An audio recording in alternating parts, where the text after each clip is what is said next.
Hello everyone, সবাই কেমন আছো? ভালো আছো তো? তো আজকের রেসিপি আমার এক কষা, যার জন্য আমি একটু হলদি গুঁড়ো আর নুন দিয়ে আমি এগুলা একটু ফ্রাই করে নেব হালকা। তো ফ্রাই হয়ে গেছে।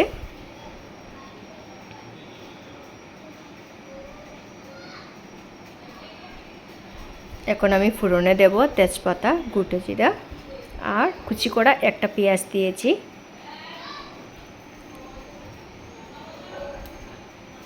আর একটা পেস্ট লাগবে, যার মধ্যে আমি 3টা পেঁয়াজ দিয়েছি,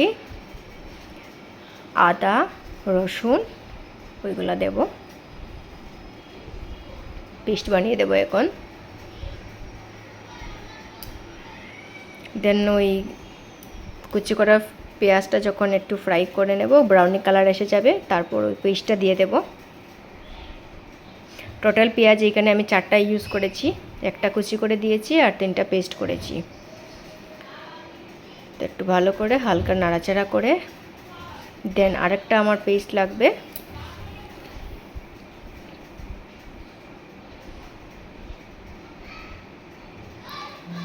যার মধ্যে আমি দেব একটা বাতেরটা হবে টমেটো নিয়েছি, সাথে শুকনো লঙ্কা 2টা নিয়েছি। এটা একটা পেস্ট বানিয়ে আবার আমি ভালো করে মিক্স করতে হবে।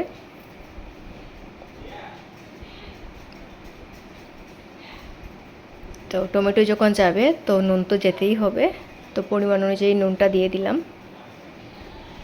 দেন মশলা গুঁড়ো সবগুলো দিয়ে দেব। হলদি গুঁড়ো দিয়েছি, জিরে গুঁড়ো যাবে, ধনিয়া গুঁড়ো যাবে, লঙ্কা গুঁড়ো দেব,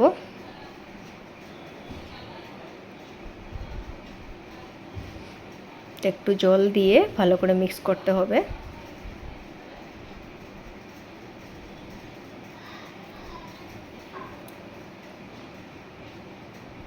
তারপর আমি এখানে ইয়োগার্ট ইউজ করব, ধরেন 2 টেবিল স্পুন হবে। আর সাথে একটু আমি চিনি দিয়েছি, একদম সামান্য হবে, টেস্টটা ব্যালেন্স হওয়ার জন্য ইয়োগার্ট দিয়েছি এখন আমি। তো ইয়োগার্ট দিয়ে বেশি নাড়াচাড়া করতে হবে না, হালকা নাড়াচাড়া করে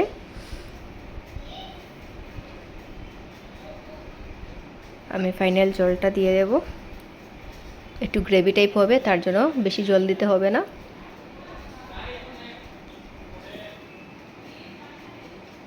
তো জলটা যখন ফুটিয়ে যাবে, তারপর আমি এক এক করে এগগুলা দিয়ে দেব। অ্যান্ড লাস্টলি আমি একটু গরম মশলা দিয়েছি, যেটা আমার ঘরেই আমি ওইটা বানিয়েছি। অ্যান্ড ধনিয়া পাতা আর কাঁচা লঙ্কা একটু দিয়ে দিয়েছি। বাস হয়ে গেল। বাই বাই, সবাই ভালো থাকবেন, সুস্থ থাকবেন। আবারও দেখা হচ্ছে অন্য আরেকটা ভিডিও নিয়ে।